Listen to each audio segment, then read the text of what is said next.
Hello everyone, कैसे आप सब। मेरा नाम है सागिब परवेज़ और मैं आप लोगों का बायोलॉजी फैकल्टी हूँ पढ़ोजी में। तो पढ़ोजी में आपका स्वागत है। Today we are going to learn the first chapter of biology, but before that I would like to tell you something which is very important before starting the lecture. Okay, so जैसा मैंने कहा कि मेरा नाम सागिब है और आज से हम लोग अपना जो लेक्चर है वो शुरू करने वाले हैं क्लास 10th का। तो बच्चों, पूरे जर्नी में हम लोगों को ये याद रखना है कि क्लास 9 से क्लास 10th में हम आ चुके हैं और हमारे पास कुछ रिस्पॉन्सिबिलिटीज़ है। क्लास 9 से सिलेबस ज़्यादा है, एट द सेम टाइम आपको बहुत सारे सब्जेक्ट्स पढ़ने हैं। अगर मैं बायो की बात करूं, सो अगर आप नीट के बारे में सोच रहे हैं या तो फिर अगर आपको बायो लेकर के आपको फ्यूचर अगर अपना क्रिएट करना है, so definitely you need to understand biology properly and I will make sure कि आपकी जो बायो की जर्नी है वो बहुत अच्छे तरीके से जाए, किसी तरह का इशू ना हो। और मैनी ऑफ द स्टूडेंट्स, जहाँ तक कि अगर मैं बात करूँ स्टूडेंट्स की, तो कुछ स्टूडेंट्स बायो को लेकर के थोड़े से कहते हैं कि बहुत बोरिंग थोड़ा हो जाता है, क्योंकि यहाँ पर याद करने वाली बहुत सारी चीज़ें होती है, समझने वाली चीज़ें तो है ही, साथ में स्ट्रक्चर्स है जिसे हम लोग बहुत अच्छे तरीके से याद करना होता है। और आप लोगों के प्रॉब्लम्स ये है कि आप लोगों को सारे स्ट्रक्चर्स और लेवलिंग जो है वो याद नहीं रहती। लेकिन आई विल मेक श्योर कि आपका जो पूरा 10th का जर्नी है वो इतना स्मूथ जाए कि आपको हर एक चीज़ बहुत अच्छे तरीके से क्लियर हो जाए। तो जो भी वीडियोस आज से आप देखेंगे वहाँ पर आपको जो हमारे NCERT है उसके लाइन बाय लाइन एक्सप्लेनेशन और उसके detail explanation with question answers activity, हर एक चीज़ को प्रॉपर तरीके से बच्चा समझाया जाएगा और आपके 10th के बोर्ड में जो बायो के मार्क्स है वो 100% पॉजिटिव ही आएंगे। ओके, साथ ही साथ मैं कुछ और बता दूं अपने बारे में। So basically I am from West Bengal, at the same time I have in total 12 years of experience. 12 साल से मैं बायोलॉजी पढ़ा रहा हूँ अपने स्टूडेंट्स को and right now we are here online और हमारी जर्नी यहाँ से ऑनलाइन की शुरू होती है। प्यारे बच्चों, एक और बात मैं बता दूँ कि आई विल मेक श्योर कि जो पूरे साल की जर्नी है आपकी वो बहुत अच्छी जाए। जैसे पहले हम लोगों से जितने बच्चों ने पढ़ा है अच्छे रिजल्ट्स आए हैं, सो आप लोग भी आएंगे, राइट। सो चलो थोड़ा सा सिलेबस के बारे में डिस्कस कर लेते हैं। तो बायो में अगर हम लोग बात करें, अगर NCERT को देखें तो हमारे पास चैप्टर क्या क्या है। Number 1 we have life processes, right. Second we have control and coordination. Third we have how do organism reproduce. Next we have heredity. At the same time we have our environment. So ये 5 chapters है। लेकिन जो हमारा पहला chapter है that is life processes, वहाँ पर 4 बड़े पोर्शंस है। That is nutrition, second is basically respiration, then transportation and excretion. तो ये 4 हम मान लेते हैं कि 4 अलग चैप्टर्स है, राइट। सो पहले हमने 5 चैप्टर बोला था, लेकिन इसे हम लोग 3 अलग से इंक्लूड करते हैं, तो 5 + 3 8। सो इन टोटल मान के चलो वी हैव 8 चैप्टर्स और टाइम हमारे पास बहुत ज़्यादा नहीं है, इसीलिए हम लोगों को प्रॉपर तरीके से क्लियर करना है। एट द सेम टाइम अगर आप चाहते हो कि बोर्ड के साथ ओलंपियाड क्लासेस करें, सो डेफिनेटली आप इस क्लास को फॉलो कर सकते हो। साथ ही साथ हम लोग ओलंपियाड्स के वीडियोस भी अलग से लाने वाले हैं, जहां पे आपको इन डिटेल बहुत ही अच्छे तरीके से सारे ओलंपियाड्स के जो सिलेबस है वो कवर्ड हो जाएंगे और आप जो है अच्छे से ओलंपियाड एग्जाम को क्रैक कर पाएंगे। तो चलो शुरू करते हैं हमारा पहला लेक्चर लाइफ प्रोसेसेस और देखते हैं कि लाइफ प्रोसेसेस आखिर है क्या और इसमें क्या क्या चीज़ें हम लोगों को पढ़नी है। So let's start the lecture प्यारे बच्चों। सो आवर टॉपिक इज बच्चा life processes.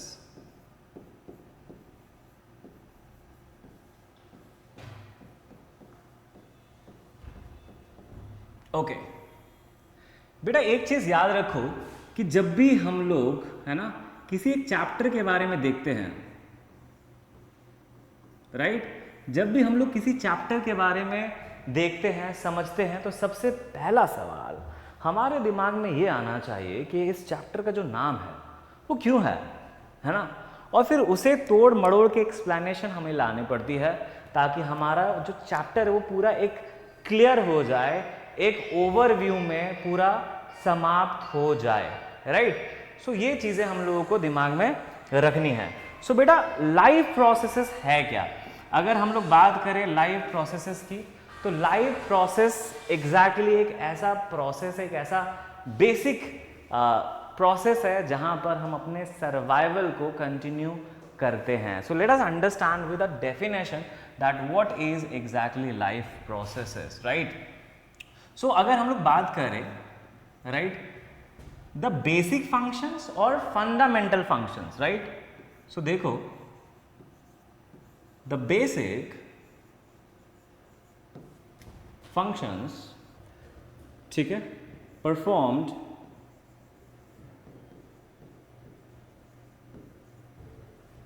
Bye living organism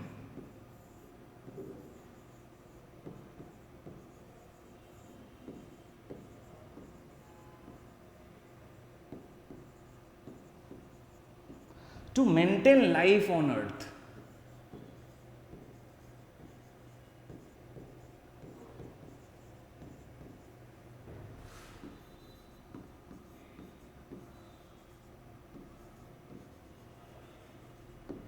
अब देखो, the basic functions performed by living organism to maintain life on earth is actually life processes. That means अगर हमें जिंदा रहना है तो हम लोगों को कुछ बेसिक फंक्शंस परफॉर्म करने होंगे। अगर वो परफॉर्म हम नहीं कर पाते हैं तो हम मर जाएंगे। क्या आपको पता है कि ऐसे कुछ फंक्शंस है हमारे बॉडी जो ऑलरेडी कर रहे होते हैं, और अगर हमने उन फंक्शंस में से अगर एक फंक्शन भी रोक दिया, so we will die. Can you guess? या we are breathing, right. So अगर हम ब्रीथ कर रहे हैं, अगर सोचो कि आप अपने नोज क्लोज कर लो, है ना, सांस लेना बंद कर दो, क्या हम जिंदा रहेंगे? नहीं, मर जाएंगे, right. Eight the same time जो हम खाना खा रहे हैं, क्यों खा रहे हैं? क्योंकि हमें एनर्जी चाहिए। तो अगर एनर्जी ना मिले, ना बना पाए बॉडी, तो हम मर जाएंगे, right.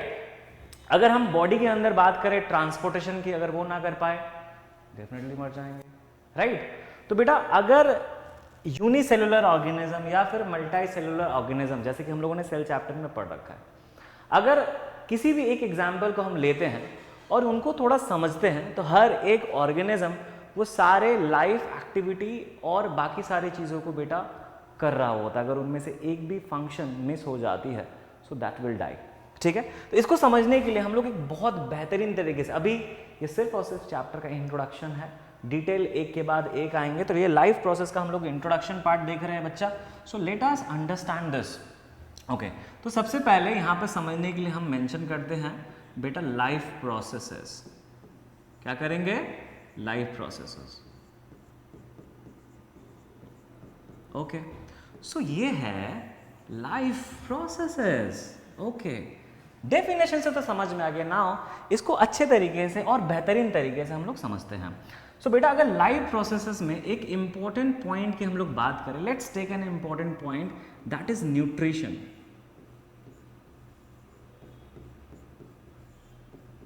Okay, do you think that nutrition is a life processes? क्या लगता है आपको कि न्यूट्रिशन लाइफ प्रोसेस है? उसको समझने से पहले हमें न्यूट्रिशन का डेफिनेशन समझना पड़ेगा कि आखिर न्यूट्रिशन है क्या, है ना। अगर हम डेफिनेशन नहीं समझेंगे, इसको अगर डिटेल में नहीं समझेंगे, तो हमें समझ में नहीं आएगा कि क्या ये लाइफ प्रोसेस का पार्ट है। ओके, इसे समझते हैं। बेटा देखो, न्यूट्रिशन है क्या? Nutrition is nothing but it is intake of food and then utilising it. क्या है? Intake of food and then utilising it. इसको हम लोग दूसरे लैंग्वेज में, एक सोफिस्टिकेटेड लैंग्वेज में कह सकते हैं procuring of food and then utilising it. तो इसको मेंशन कर सकते हैं हम लोग यहां से, right. So intake of food and then utilising it, right. तो इसका मतलब है न्यूट्रिशन। अब न्यूट्रिशन हम लोग एक सेपरेट चैप्टर है जहां पर न्यूट्रिशन के बारे में हम डिटेल्स में पढ़ने वाले हैं कि न्यूट्रिशन इन प्लांट्स क्या होता है, न्यूट्रिशन इन एनिमल्स कैसे होता है। तो न्यूट्रिशन के बारे में डिटेल्स में समझेंगे, लेकिन क्योंकि लाइफ प्रोसेस समझता है तो कुछ बेसिक नॉलेज हमें समझ के रखना पड़ेगा। ओके, तो मैंने बोला कि intake of food and then utilising it. Why you want to utilise it? Because sir अगर हम लोग बात करें इसकी तो हमें ये समझना है कि हमें न्यूट्रिशन मतलब क्या, कि बेटा एग्जैक्टली आपको फूड लेना है। दुनिया में हर एक ऑर्गेनिज्म फूड खाता है, बिना फूड के कोई जिंदा रह ही नहीं सकता। क्यों? क्योंकि सर फूड से मिलता है न्यूट्रिशन। क्या मिलता है? न्यूट्रिशन। नाउ न्यूट्रिशन के अंदर बेटा जी होता है न्यूट्रिएंट। क्या होता है?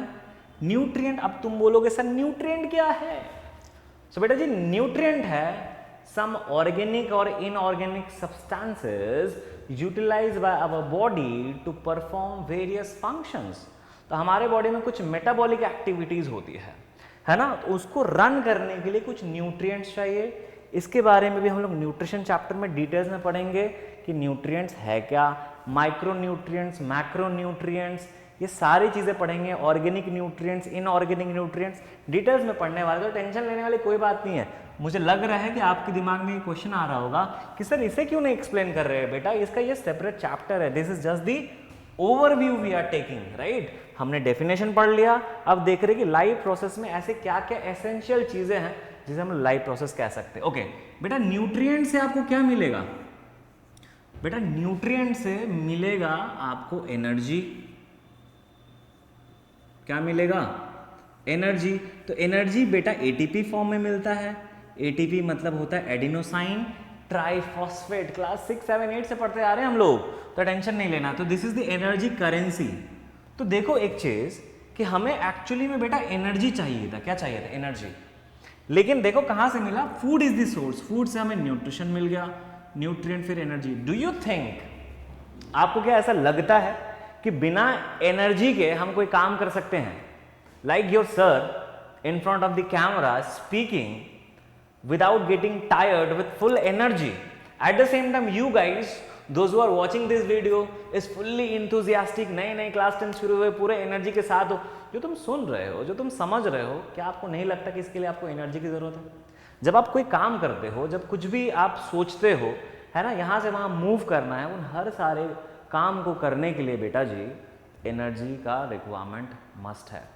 सो एनर्जी अल्टीमेट है जो हमें चाहिए जिंदा रहने के लिए, और वो एनर्जी हमारा बॉडी प्रोड्यूस तो करेगा, लेकिन फूड इज द सोर्स। तो बेटा अगर आपको न्यूट्रिशन नहीं मिलता है आप मर जाओगे। मरना पसंद है किसी?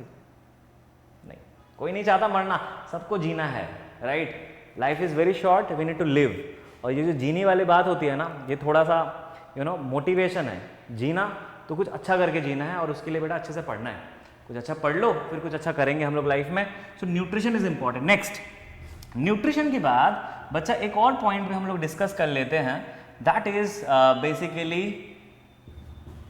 रेस्पिरेशन। आपको लगता है कि रेस्पिरेशन न्यूट्रिशन लाइफ प्रोसेस का पार्ट है? देख लेते हैं सर। तो यहां पे हम लोग लिख लेते हैं रेस्पिरेशन।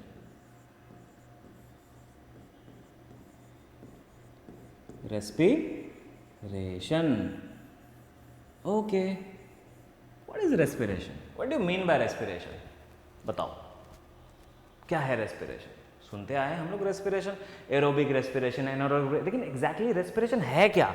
बेटा रेस्पिरेशन को समझने के लिए हमें इसको सिंपल करना होगा कि जैसे हमने खाना तो खा लिया, अब उस खाने को एनर्जी में कन्वर्ट करने के लिए ब्रेक डाउन करना पड़ेगा, राइट। सो इसको हम लोग सिंपल तरीके से लिख सकते हैं, basically breaking down of food,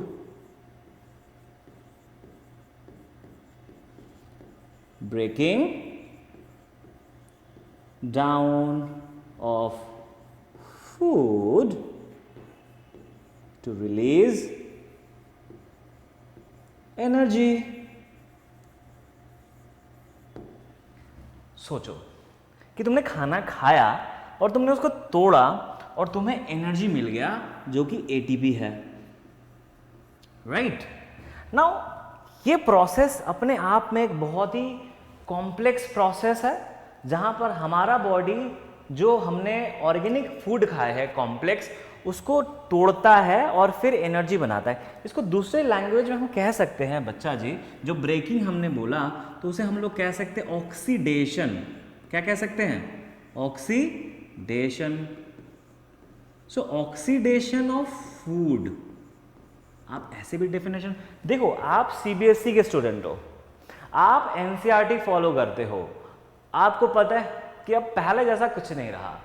now CBSE ने अपना पैटर्न थोड़ा चेंज किया। अब कुछ दिनों में ओपन बुक एग्जाम्स भी आने वाले हैं, तो ओपन बुक में होगा क्या, आपके पास अगर एक बुक है, सारी चीजें, आप कैसे दूसरों से अलग हो, तो आप लिखते कैसे हो चीजों को तोड़ के अपने लैंग्वेज में, दैट इज इंपॉर्टेंट। नाउ कुछ बायोलॉजिकल टर्म्स है, उसे हम चेंज नहीं कर सकते, लेकिन उन बायोलॉजिकल टर्म को यूज करके बेटा जी हम लोग कुछ प्रॉपर तरीके से अपने डेफिनेशन को थोड़ा सा बना सकते हैं, इनहांस कर सकते हैं, right. So respiration is nothing but oxidation of food to release energy.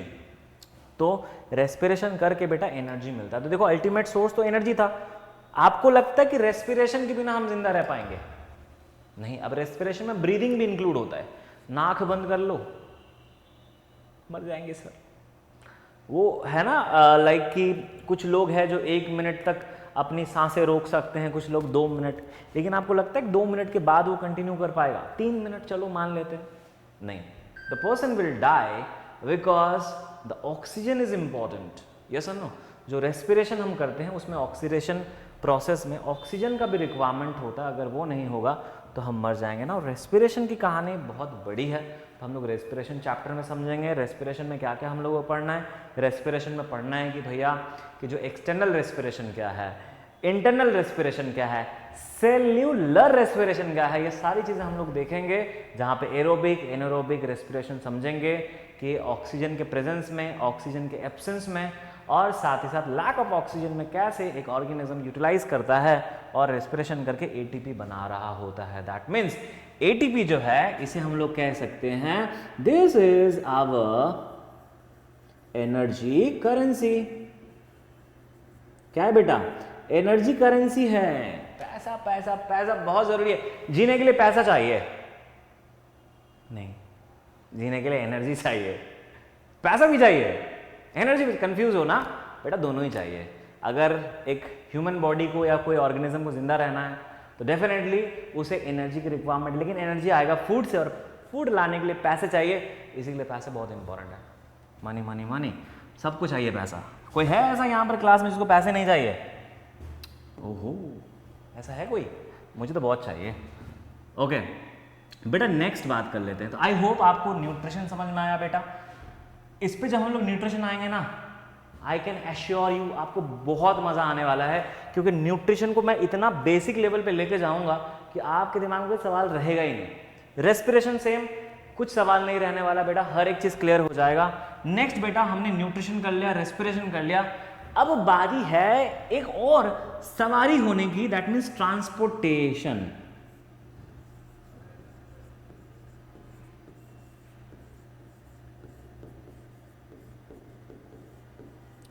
Okay, so transportation. बच्चा एक और बात मैं आपसे कह दूं कि जैसे आप लोग मेरे ये लेक्चर्स देख रहे हो, right?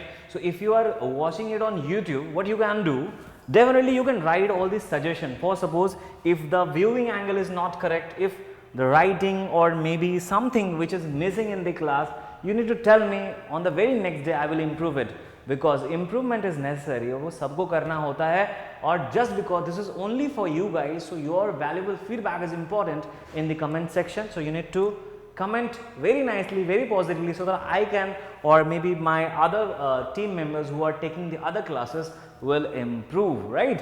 Okay, so I hope ये सारे visible हो रहे हैं आपको। अगर लग रहा है आपको कुछ visible नहीं है तो आप प्लीज मुझे बताना। बेटा हम लोग बात कर रहे हैं किसकी? ट्रांसपोर्टेशन की ना। आपको पता है कि ट्रांसपोर्टेशन क्या है? क्या है? सिंपल है सर। दैट मीन्स कि एक जगह से दूसरे जगह किसी चीज को मूव करना, है ना? That means carrying something from one region to the other is transportation. जैसे अभी मैं एक दिल्ली में हूं, फॉर सपोज मुझे जाना है कश्मीर, या फिर मुझे कुछ सामान भेजना है Kashmir. Don't you think that I need some transportation service ताकि वो सामान पहुंच जाए? एक मीडियम चाहिए, राइट? सेम जैसे हम लोग एक बात कर लेते हैं कि हमारे पास बच्चा एक बिल्डिंग है, राइट? ये हमारे पास एक बिल्डिंग है, और ये बिल्डिंग जो है 4 स्टोरी बिल्डिंग है। ना इस 4 स्टोरी बिल्डिंग में बेटा जो वाटर का सप्लाई है ना, वो ऊपर तक चाहिए और हर एक फ्लोर में चाहिए। इसका मतलब हमें यहाँ पर एक पाइप सिस्टम कनेक्ट करना पड़ेगा, जिसके वजह से जो पानी है वो हर एक फ्लोर में चला जाए। Transportation is important, right. जैसे एग्जाम्पल, हमने न्यूट्रिशन तो लिया और न्यूट्रिशन से बेटा हमें न्यूट्रिशन मिला और फिर वहाँ से हमें न्यूट्रिएंट मिला ना। न्यूट्रिएंट में कार्बोहाइड्रेट आ जाता है, प्रोटीन आती है, फैट्स आता है, यस और नो। डोंट यू थिंक इसे ट्रांसपोर्ट करके सेल्स तक पहुंचाना है? तो सेल्स तक पहुंचाने के लिए कोई मीडियम तो चाहिए, तो blood is the medium, yes. जो रेस्पिरेशन करने के टाइम में बेटा जी हम लोगों को ऑक्सीजन की जरूरत होती है, या फिर जो हमारा बॉडी मेटाबॉलिक एक्टिविटीज करके CO2 बनाता है उसको बाहर निकालना है, यस और नो। तो वहां पर ये कैसे ऑक्सीजन अंदर आ रहा है और कैसे CO2 बाहर जा रहा है, that is transportation. So that is where the transportation comes right in role. And for suppose अगर हम ट्रांसपोर्ट ना कर पाए तो हम मर जाएंगे। कैसे, मैं बताता हूँ। अगर हम ट्रांसपोर्टेशन की बात करें तो बेटा देखो, जैसे हम लोग अपने ह्यूमन बींग्स या फिर एनिमल्स की बात करें तो हमें पता है कि हमारे पास क्या है बेटा, सिस्टम है, that is blood circulatory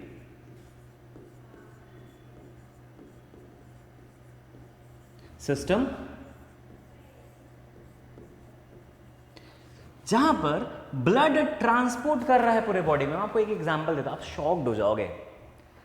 late us understand कि यहां पर ओके मैं अपने आप को बनाता हूं। Let's see this is a person. तो ये सागिब सर है। कौन है ये सागिब सर है। अभी देखो कैसे पता चलेगा, अभी पता चल जाएगा तुम लोगों को कि ये सच में सागिब सर ही है, राइट।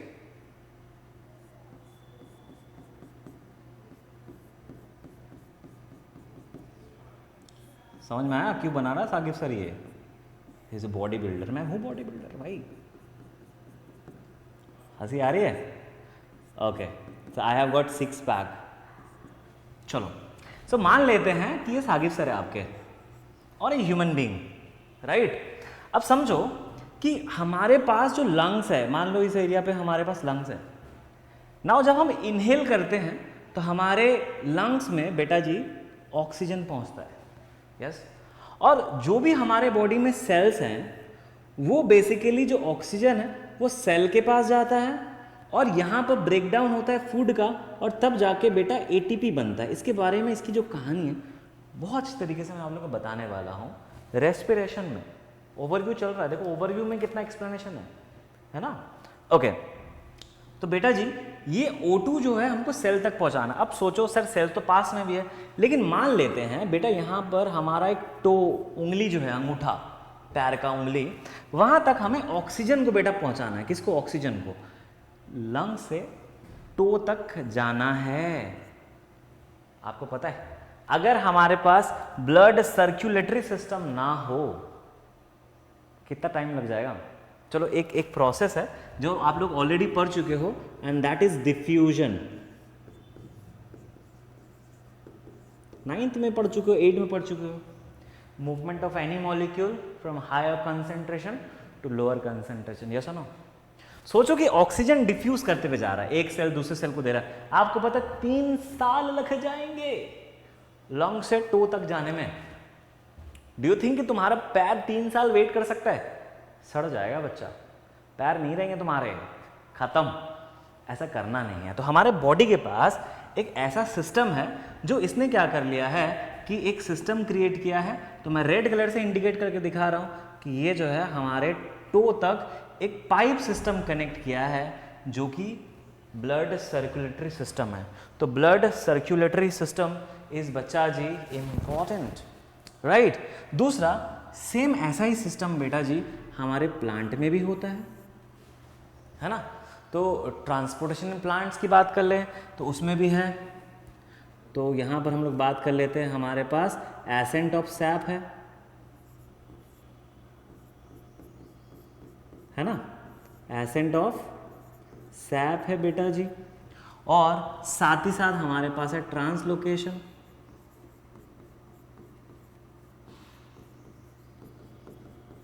क्या है बेटा जी? ट्रांसलोकेशन। तो इसमें बेटा जी जाइलेम और फ्लोएम इन्वॉल्व होता है।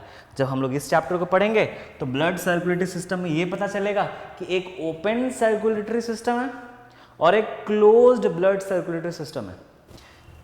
Ascent of SAP, translocation, movement of water and food is translocation. इसके बारे में डिटेल्स में पढ़ना।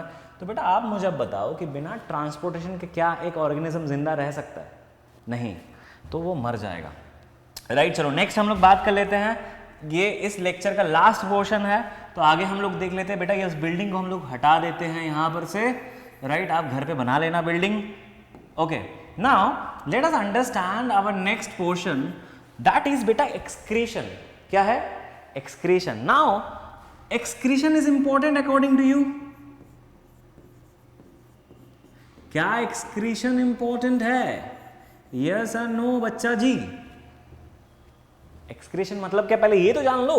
अगर एक्सक्रीशन बात करें हम लोग, तो हम लोग कह सकते हैं removal of waste, we can say, है ना। रिमूवल ऑफ वेस्ट हम लोग कह सकते हैं, रिमूवल ऑफ वेस्ट। तो बेटा removal of waste from our body is excretion. और अगर जब हम लोग एक्सक्रीशन पढ़ेंगे तो बेटा दो टर्म हमारे पास आ जाएगा। एक तो आ जाएगा हमारे पास बेटा इजेशन। क्या आ जाएगा? इजेशन। और बेटा जी दूसरा आ जाएगा एक्सक्रीशन। इजेशन क्या है? Egestion is nothing but the removal of undigested food. Undigested food. तो सोचो कि तुम रात में खाना खाते हो और सुबह क्या करते हो? बॉडी से बाहर निकालते हैं ना वेस्ट, फीकल मैटर, स्टूल, है ना। तो उसे हम कहते हैं इजेशन। जब एक इंसान खाता है, कोई जानवर खाता है, तो उसको एलिमिनेट भी करता है। उसके बारे में भी इंटरेस्टिंग कहानी है सर? इंटरेस्टिंग छी नहीं, बायोलॉजी में सब कुछ पढ़ना है डिटेल्स में। तो एक तो इजेशन हो गया बेटा जी। एक्सक्रीशन क्या है? देखो एक्सक्रीशन बहुत इंपॉर्टेंट है। Excretion is nothing but removal of बेटा जी metabolic waste.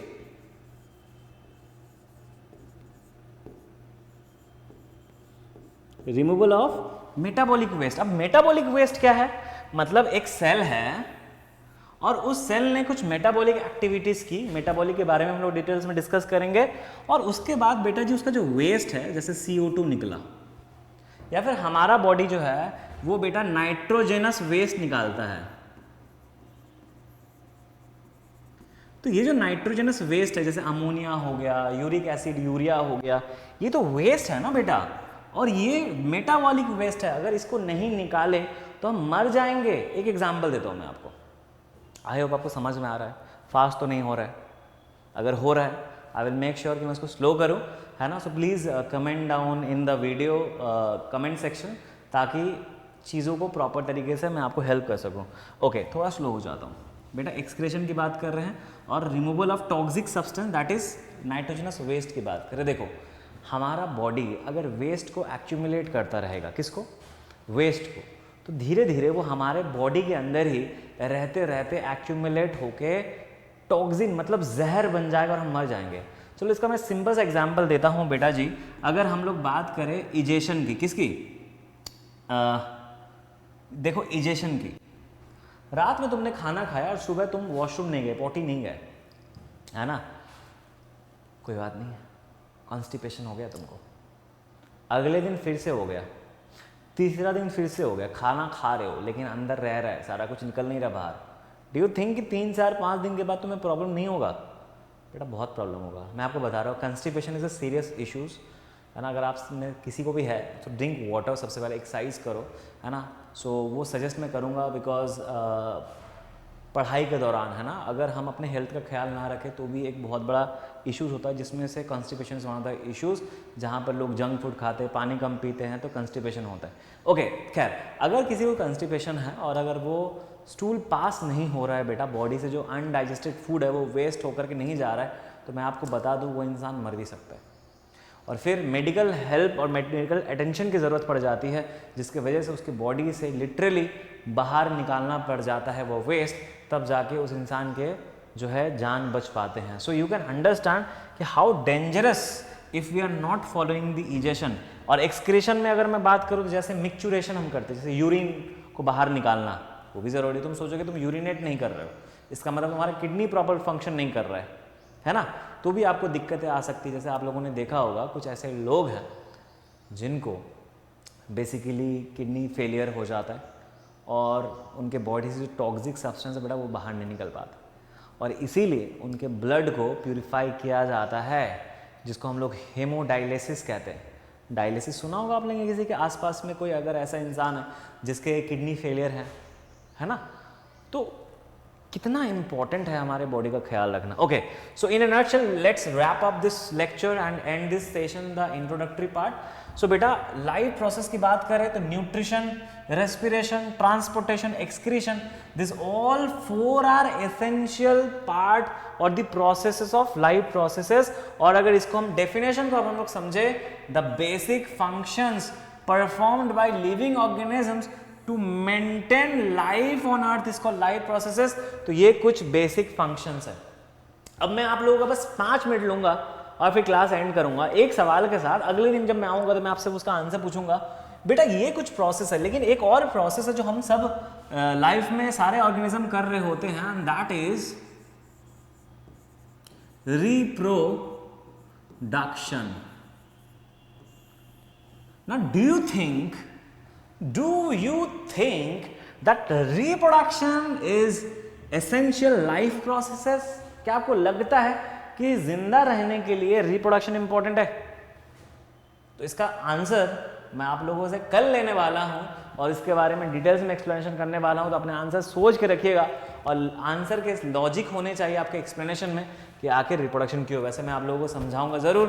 So I hope आप लोगों को ये लेक्चर अच्छा लगा है। एक बार घर पे जा कर के आप इसको देखना, NCERT का जो पहला पेज है just read it out, and जैसा मैंने प्रॉमिस किया है कि हम लोग NCERT के जो लाइन बाय लाइन एक्सप्लेनेशन भी देंगे, तो कुछ बेसिक कॉन्सेप्ट हमें पहले समझनी है and then we will continue with the classes. So that's all for the day. So thank you, take care, bye bye, see you in my next class.